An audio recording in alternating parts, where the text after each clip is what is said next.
Jika pada video sebelumnya kita membahas tentang profil dan sejarah singkat dari negara Indonesia, maka pada video kali ini kita akan membahas tentang beberapa fakta dari negara Indonesia yang mungkin belum pernah kalian dengar sebelumnya.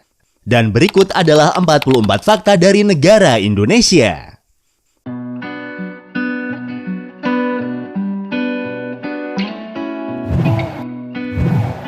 Etimologi nama Indonesia sendiri berasal dari bahasa Yunani kuno, yaitu dari kata Indos yang berarti Hindia dan Nesos yang berarti pulau. Jadi kata Indonesia memiliki arti kepulauan India atau kepulauan yang berada di wilayah Hindia.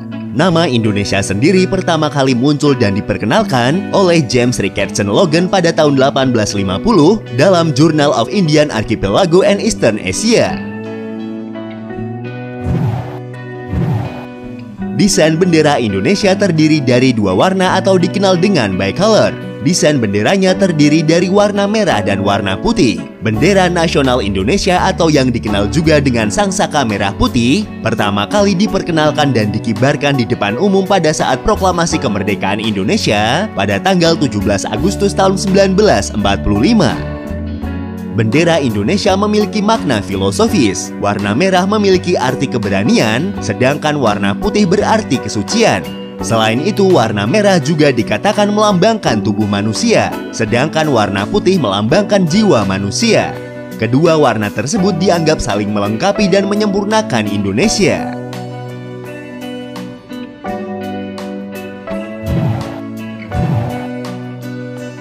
Bendera sangsaka merah putih yang dikibarkan pada tanggal 17 Agustus tahun 1945 dijahit sendiri oleh istri Soekarno yaitu Ibu Fatmawati. Beliau menjahit sendiri bendera tersebut. Kain putih yang beliau gunakan untuk membuat bendera adalah kain sprei katun pemberian seorang perwira Jepang. Dan dikatakan bahwa kain merahnya didapat dari kain penutup milik penjual soto. Warna bendera Indonesia menyerupai bendera negara Polandia dan Monaco. Bahkan bendera Indonesia sama dengan bendera Monaco tetapi berbeda pada ukurannya. Dengan jumlah penduduk lebih dari 270 juta jiwa, Indonesia menjadi negara keempat paling banyak penduduknya di dunia setelah negara Cina, India, dan Amerika Serikat. Indonesia dikenal dengan keragaman suku dan budayanya yang kaya. Negara ini merupakan salah satu negara dengan bahasa daerah terbanyak di dunia. Setidaknya lebih dari 700 bahasa daerah digunakan di negara ini. Oleh karena itu, bahasa Indonesia kemudian dipilih sebagai bahasa persatuan untuk menyatukan bahasa-bahasa yang berbeda di negara Indonesia. Karena keberagaman budaya, suku, dan bangsa, negara Indonesia memiliki semboyan Bhinneka Tunggal Ika yang memiliki arti berbeda-beda tetapi tetap satu. Indonesia merupakan negara kepulauan yang memiliki banyak etnis, suku, dan kepercayaan. Banyaknya tradisi unik dan kebudayaan yang ada di berbagai daerah di Indonesia menjadikan tradisi-tradisi tersebut wajib kita ketahui. Seperti ritual Tiwah di Kalimantan Tengah, tradisi pemakaman di Minahasa, Sulawesi Utara, Mak Nenek di Toraja, Sulawesi Selatan, dan tradisi lompat batu yang ada di Nias, Sumatera Utara. Selain tradisi yang berasal dari berbagai daerah di Indonesia, ada satu tradisi yang dilakukan oleh mayoritas warga negara Indonesia. Tradisi tersebut dilakukan setahun sekali selama bulan puasa menjelang Idul Fitri, yang biasa dinamakan tradisi mudik ke kampung halaman. Kata mudik sering dikaitkan dengan bahasa Jawa yang berarti mulih dhisik, atau dalam bahasa Indonesia yang berarti pulang dulu. Selain itu, dalam bahasa Betawi kata mudik berarti udik atau kampung. Sebenarnya tradisi mudik sudah berjalan sejak zaman Kerajaan Majapahit. Pada zaman dahulu, para perantau pulang ke kampung halaman untuk membersihkan makam para leluhurnya. Kemudian sekitar tahun 1970-an, baru berkembang istilah mudik di Indonesia. Ketika itu Jakarta menjadi satu-satunya kota di Indonesia yang dianggap paling maju dari kota lainnya di Indonesia. Sehingga banyak sekali orang-orang desa yang merantau ke Jakarta. Setelah itu lahirlah istilah mudik yang berarti pulang ke kampung halaman. Marco Polo yang merupakan seorang pedagang, penjelajah, sekaligus penulis kebangsaan Venesia, adalah orang Eropa pertama yang mengunjungi wilayah Nusantara pada tahun 1292. Pulau Sumatera pada awalnya dikenal dengan nama Swarnadwipa yang berarti Pulau Emas. Kemudian namanya diganti oleh Marco Polo menjadi Sumatera pada catatan tahun 1292 dalam perjalanannya melalui Kepulauan Nusantara. Sebelum kedatangan bangsa kolonial dari kawasan Eropa, bisa dikatakan bahwa Indonesia adalah penguasa regional Asia Tenggara. Kerajaan besar seperti Sriwijaya dan Majapahit menguasai hampir seluruh kawasan Asia Tenggara pada masa kejayaannya.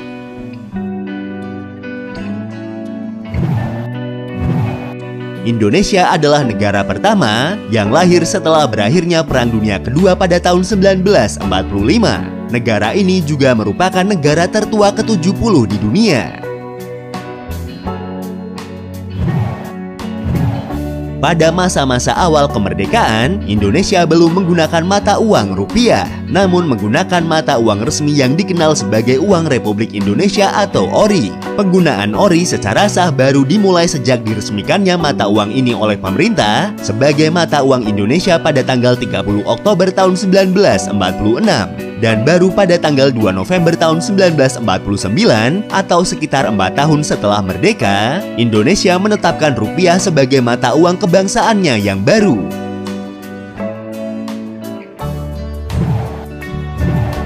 Indonesia adalah satu-satunya negara di dunia yang dilalui garis khatulistiwa persis di tengah-tengah dan membagi dua wilayah kepulauan Indonesia.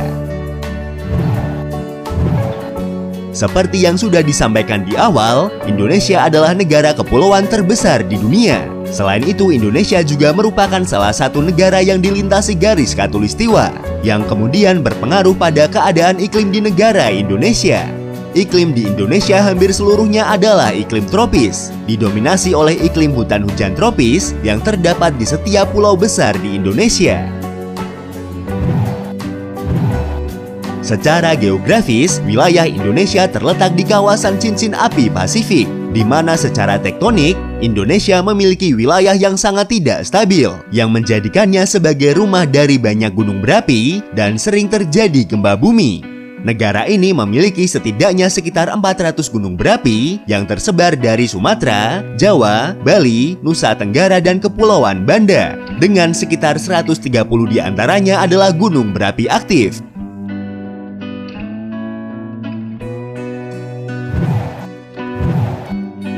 Faktor-faktor geografis yang disebutkan pada fakta-fakta sebelumnya ini berpengaruh pada kekayaan dan keanekaragaman alamnya. Negara Indonesia adalah salah satu dari 17 negara megadiverse di dunia, yaitu negara yang menampung keanekaragaman hayati yang tinggi, atau menampung sebagian besar spesies bumi dan sejumlah besar spesies endemik. Kriteria utama negara megadiverse adalah endemisme pada tingkat spesies, marga, dan famili. Negara megadiverse harus memiliki setidaknya 5.000 spesies tumbuhan endemik dan harus berbatasan dengan ekosistem laut.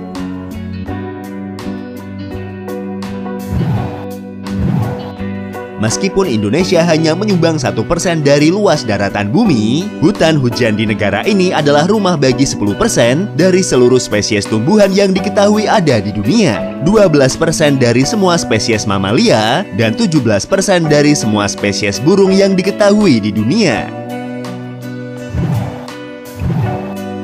Bunga Kim Il Sungnya sebagai simbol rezim Korea Utara adalah berasal dari Indonesia.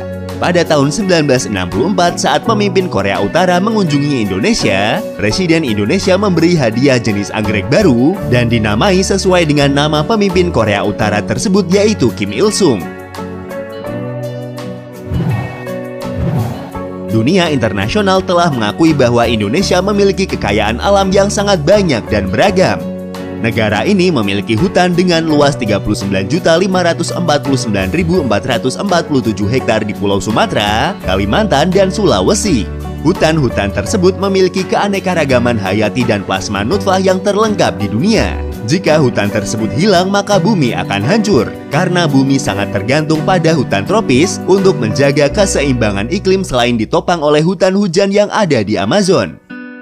Hal ini membuktikan bahwa bumi dan kelangsungan hidup seluruh makhluk di dunia bergantung pada Indonesia. Selain itu, Indonesia juga memiliki hutan bakau terbesar di dunia. Tanaman bakau bermanfaat untuk mencegah pengikisan air laut atau abrasi.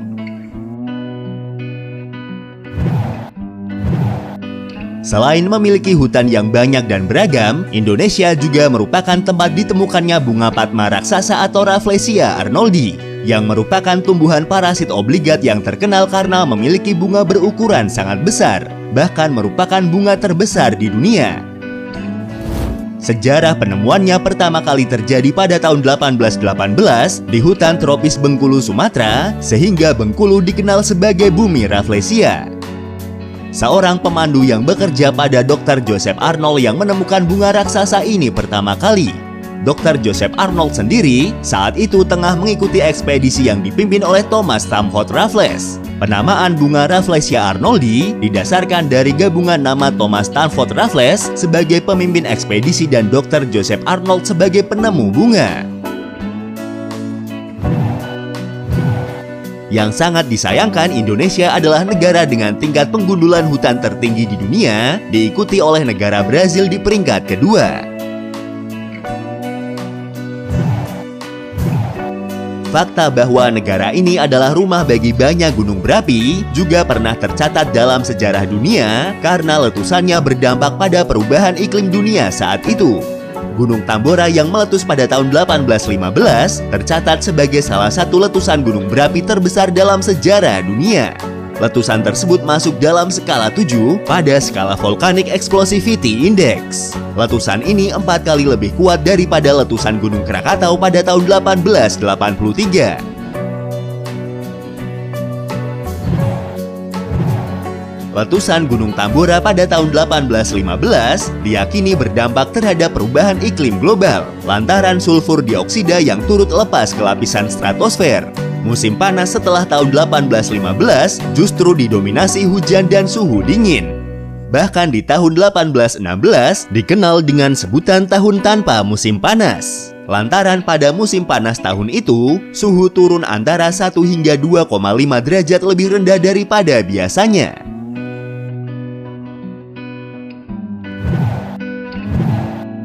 Efek dari letusan Gunung Tambora juga disebut sebagai salah satu penyebab kekalahan Napoleon pada pertempuran Waterloo pada tahun 1815.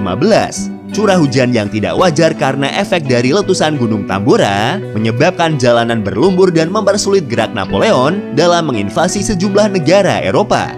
Akibatnya pasukan Napoleon kalah dan menjadi akhir dari kiprah Napoleon menguasai Eropa.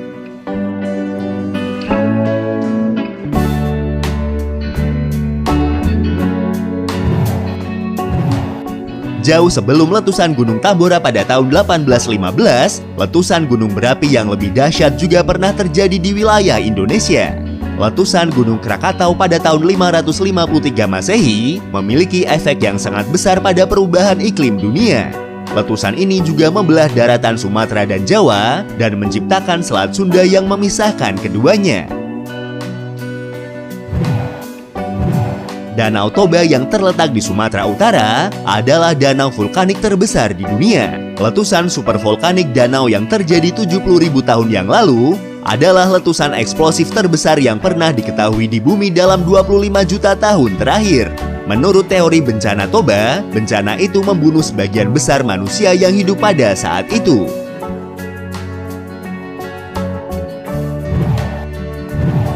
Dikenal sebagai The Lost World di Asia, Indonesia adalah rumah bagi hewan-hewan langka dan eksotis seperti harimau Sumatera, badak Sumatera, komodo, orangutan, anoa, burung merak, penyu, dan tarsius. Namun sayangnya saat ini sebagian besar dari jenis hewan-hewan tersebut berstatus terancam punah. Orangutan adalah satu-satunya anggota keluarga kera besar yang ditemukan di Asia, sedangkan semua anggota kera besar lainnya berada di benua Afrika. Populasi orangutan ini dapat ditemukan di hutan tropis Indonesia dan Malaysia, khususnya di Pulau Kalimantan dan Sumatera. Indonesia adalah rumah bagi hewan primata terkecil di dunia yang dinamakan Tertiary pygmy atau mountain terrier. Primata kecil ini panjangnya hanya 10 cm. Hewan ini dapat ditemukan di Pulau Sulawesi. Badak Jawa adalah salah satu spesies badak yang hanya dapat ditemukan di Indonesia. Pada tahun 2011, International Rhino Federation mengumumkan bahwa populasi badak Jawa menuju kepunahan, yang jumlahnya sekarang hanya 50 ekor yang hidup di Taman Nasional Ujung Kulon di Pulau Jawa. Indonesia menjadi tempat tinggal bagi spesies ular terbesar di dunia, yaitu ular Python reticulates. Ular ini pertama kali ditemukan di Pulau Sulawesi pada tahun 1912, yang panjangnya mencapai 10 meter.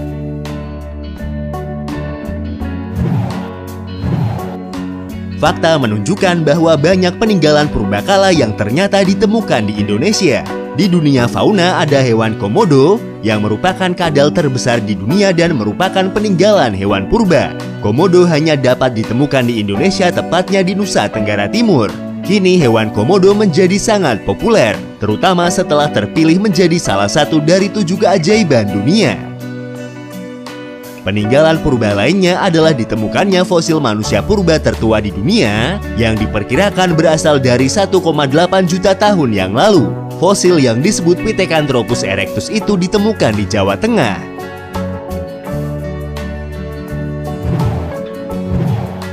Selain mempunyai Pulau Komodo dan Pulau Padar yang sangat indah, Nusa Tenggara Timur juga memiliki gunung yang memiliki 3 kawah unik di puncaknya.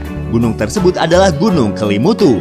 Berbeda dengan gunung besar di Indonesia lainnya seperti Puncak Jaya di Papua, Gunung Kerinci di Jambi, Gunung Rinjani di Lombok, dan Gunung Semeru di Jawa Timur, Gunung Kelimutu adalah gunung berapi yang terletak di Pulau Flores, Provinsi Nusa Tenggara Timur, Indonesia. Gunung ini memiliki 3 buah danau kawah di puncaknya. Danau ini dikenal dengan nama Danau 3 Warna karena memiliki 3 warna yang berbeda, yaitu warna merah, warna biru, dan warna putih. Walaupun begitu, warna-warna tersebut selalu berubah-ubah seiring dengan perjalanan waktu. Kelimutu merupakan gabungan dari kata keli yang berarti gunung dan kata mutu yang berarti mendidih. Menurut kepercayaan penduduk setempat, warna-warna pada Danau Kelimutu memiliki arti masing-masing dan memiliki kekuatan alam yang sangat dahsyat. Para penduduk di sekitar Danau Kelimutu percaya bahwa pada saat danau berubah warna, mereka harus memberikan sesajen bagi arwah orang-orang yang telah meninggal. Luas ketiga danau itu sekitar 1.051.000 meter persegi dengan volume air mencapai 1.292 juta meter kubik. Sebagai negara kepulauan, Indonesia memiliki garis pantai terpanjang kedua di dunia setelah Kanada. Negara Indonesia memiliki garis pantai lebih dari 54.000 km.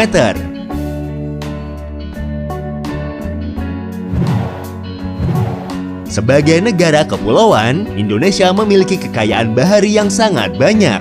Kekayaan itu antara lain adalah terdapatnya spesies ikan hiu terbanyak di dunia, yaitu sekitar 150 spesies. Terdapat pula spesies ikan terkecil di dunia, tepatnya di perairan Sumatera. Ikan ini memiliki panjang tubuh sekitar 7,9 mm, dengan tubuh transparan dan tidak bertulang kepala.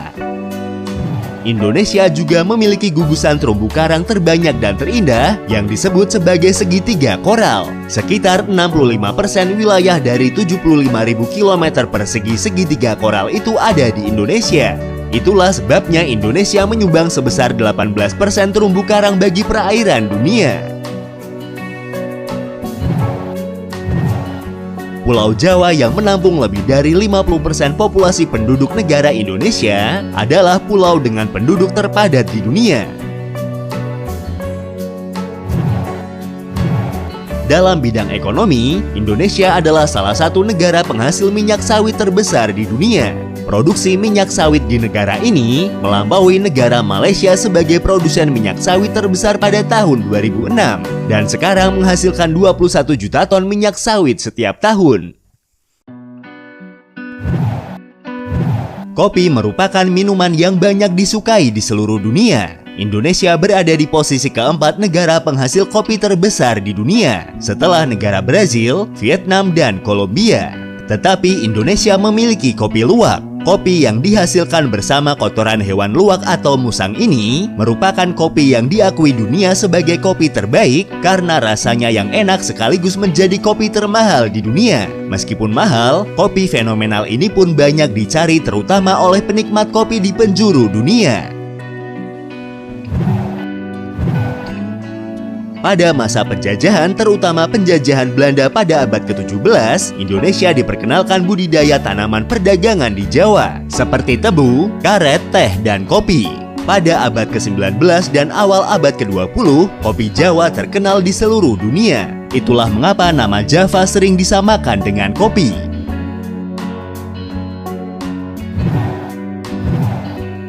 Selain itu, kopi menjadi salah satu asal-usul dari logo bahasa pemrograman Java yang memiliki logo secangkir kopi. Mungkin untuk orang yang tidak bergelut pada bahasa pemrograman, tidak akan terlalu memperhatikannya. Negara Indonesia juga memiliki tambang emas terbesar di dunia. Tambang Grasberg yang terletak di dekat Puncak Jaya, Papua, merupakan tambang emas terbesar di dunia dan juga merupakan tambang tembaga terbesar ketiga di dunia. Salah satu fakta yang mengecewakan tentang Indonesia adalah korupsi yang masih merajalela di negara ini. Meskipun pemberantasan korupsi di Indonesia dibagi dalam 3 periode, yaitu pada masa Orde Lama, Orde Baru, dan Orde Reformasi, korupsi belum dapat teratasi. Pada sejarahnya yaitu antara tahun 1951 sampai tahun 1956, isu korupsi mulai diangkat oleh koran lokal seperti Indonesia Raya yang dipandu Mokhtar Lubis dan Rosihan Anwar. Pemberitaan dugaan korupsi Ruslan Abdul Ghani menyebabkan koran tersebut kemudian dipermasalahkan. Selanjutnya pada era milenium, ada pembentukan Komisi Pemberantasan Korupsi atau biasa dikenal dengan KPK. Komisi ini didirikan berdasarkan kepada Undang-Undang Republik Indonesia Nomor 30 Tahun 2002. Komisi ini diharapkan oleh masyarakat Indonesia mampu mengurangi tingkat korupsi di Indonesia.